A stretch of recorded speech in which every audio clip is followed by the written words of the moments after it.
Share बाजार में झुनझुनवाला सिर्फ इन्वेस्टर नहीं, एक ब्रांड नेम है। ये ब्रांड बनाने वाले थे इंडिविजुअल राकेश झुनझुनवाला। माना जाता रहा है कि जिस कंपनी के शेयर झुनझुनवाला ने खरीद लिए उसकी किस्मत चमक जाती थी। जिसके शेयर बेच दिए मतलब उसका फ्यूचर गड़बड़ है। इन्वेस्टमेंट टिप्स की चलती फिरती दुकान कह लीजिए या मार्केट के सबसे बड़े भविष्यवक्ता राकेश झुनझुनवाला के मूव से बरसों तक शेयर मार्केट का मूव डिसाइड होता रहा। आज राकेश झुनझुनवाला नहीं है, लेकिन शेयर मार्केट में उनकी विरासत भी आगे बढ़ रही है और जमकर पैसा भी कमा रही हैं उनकी पत्नी रेखा झुनझुनवाला। जब से सरकार के नए कानून से ऑनलाइन गेमिंग इंडस्ट्री पर ताला लगा है, तब से रेखा झुनझुनवाला वायरल हैं। एक बड़े विवाद में फंसी हैं, इसलिए हमारे शो की चर्चित चेहरा बनी है रेखा झुनझुनवाला। रेखा झुनझुनवाला मतलब भारत की दूसरी सबसे अमीर महिला, जिसकी संपत्ति के बारे में फोर्ब्स ने अनुमान लगाया कि मार्च 2025 में उनकी नेटवर्थ करीब 6.51 लाख करोड़ रुपए थी। सक्सेस की गजब कहानी है एक साधारण परिवार से निकलकर राकेश और रेखा झुनझुनवाला के सबसे अमीर बनने की। सरकार चाहे तो इंडस्ट्री बना सकती है, सरकार चाहे तो आसमान में उड़ती इंडस्ट्री को एक झटके में जमीन पर गिराकर खत्म भी कर सकती है। सरकार की इसी पावर से जमीन पर आ गई ऑनलाइन गेमिंग इंडस्ट्री। ड्रीम 11, माई 11, सर्कल जैसी बड़ी गेमिंग कंपनियां बंद होने की कगार पर हैं, क्योंकि सरकार ने money based online gaming business पर ताला लगा दिया है। ऑनलाइन गेमिंग में एक्टिव कंपनियों में नज़ारा टेक्नोलॉजी भी है, जो शेयर बाजार में लिस्टेड है। ऑनलाइन गेमिंग पर ताला लगने से नज़ारा वालों का भी पोकरबाजी ऐप बैठ गया है। 5 दिन में नज़ारा टेक के शेयर 25% से ज्यादा गिर गए हैं। हल्ला ये नहीं है कि नज़ारा के शेयर गिर रहे हैं, हल्ला ये मचा है कि रेखा झुनझुनवाला ने वक्त रहते नज़ारा के सारे शेयर बेचकर सारे पैसे प्रॉफिट के साथ निकाल लिए।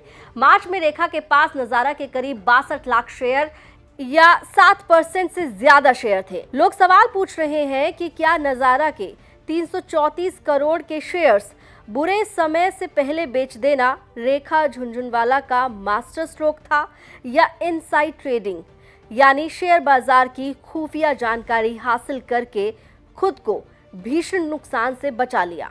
इसी के साथ सोशल मीडिया पर वायरल है रेखा और उनके दिवंगत पति राकेश झुनझुनवाला की प्रधानमंत्री मोदी के साथ वाली एक फोटो।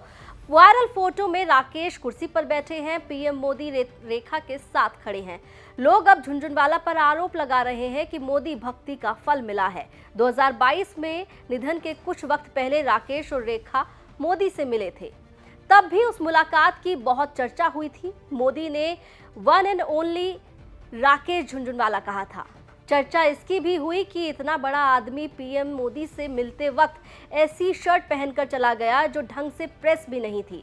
2023 में राकेश झुनझुनवाला को मरणोपरांत मोदी सरकार ने ही पद्मश्री सम्मान दिया था, जिसे रेखा ने स्वीकार किया था। राकेश झुनझुनवाला भी इकोनॉमी को लेकर बुलिश रहे और पीएम मोदी को लेकर भी। राकेश झुनझुनवाला ने पूरी जिंदगी कभी कोई बिजनेस नहीं खड़ा किया, बस खुद की stock trading firm rare enterprises चलाते रहे। एक इंडिविजुअल इन्वेस्टमेंट की हैसियत राकेश झुनझुनवाला ने शेयर मार्केट में इतना कमाया जितना अच्छे बिजनेसमैन खड़ा नहीं कर पाते।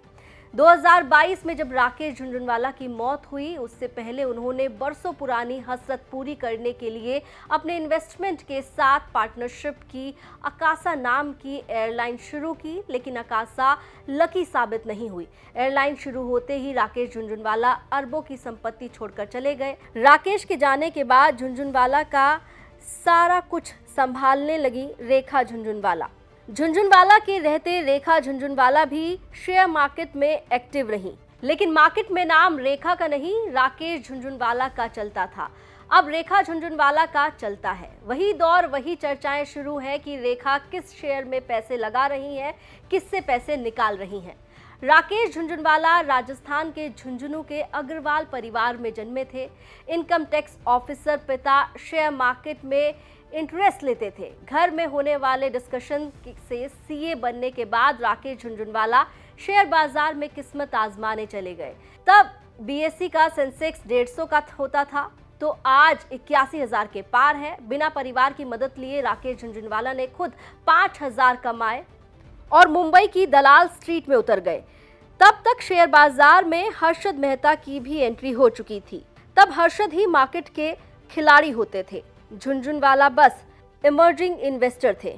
उसी दौर में रेखा राकेश की जिंदगी में आई। मुंबई से ग्रेजुएट रेखा ने 1987 में जब राकेश झुनझुनवाला से शादी की, तब Rakesh Jhunjhunwala middle class family के ऑर्डिनरी इन्वेस्टर भर थे, जो शेयर बाजार में पैसे लगाकर पैसे बनाने का स्ट्रगल कर रहे थे। तब घर में कोई कार नहीं थी, परिवार में कोई महंगी चीज नहीं खरीदी थी। तब कहाँ किसी ने सोचा था कि एक दिन रेखा और राकेश झुनझुनवाला का परिवार न सिर्फ अपनी किस्मत बदल लेगा, बल्कि झुनझुनवाला को भारतीय शेयर बाजार का वॉरेन बफेट, बिग बुल कहा जाएगा।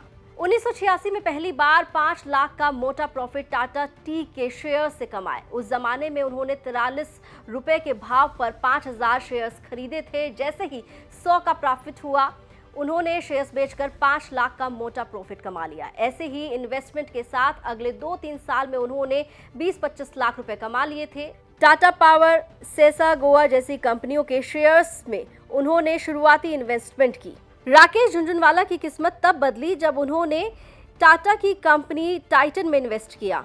2002-3 में राकेश झुनझुनवाला ने 3 रुपए के भाव पर टाइटन के 6 करोड़ शेयर खरीदे थे। तब से झुनझुनवाला अनस्टॉपेबल हो गए। वही टाइटन के शेयर झुनझुनवाला को 11,000 करोड़ से ज्यादा दे गए। उन्होंने जितना इन्वेस्ट किया उसका 40% टाइटन में किया। रेखा को 2024 क्वार्टर में सिर्फ शेयर डिविडेंड से 224 करोड़ रुपए मिले। शेयर बाजार से कमाकर झुनझुनवाला तेजी से अमीर हो रहे थे, लेकिन उन्होंने परिवार और प्राइवेट लाइफ एकदम प्राइवेट रखी। 2004 में पति पत्नी ने बेटी निष्ठा को जन्म दिया।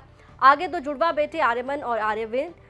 आज भी रेखा के पास्ट, परिवार के बच्चों के बारे में ज्यादा डिटेल पब्लिक डोमेन में नहीं है।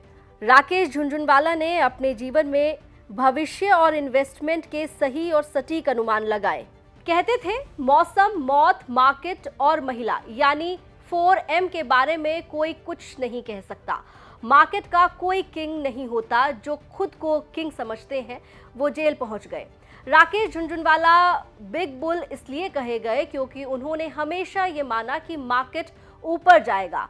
उनका शॉर्ट रहा कि पैसे कमाने के लिए कभी शेयर को आज या कल की बढ़त या गिरावट को जज ना करें।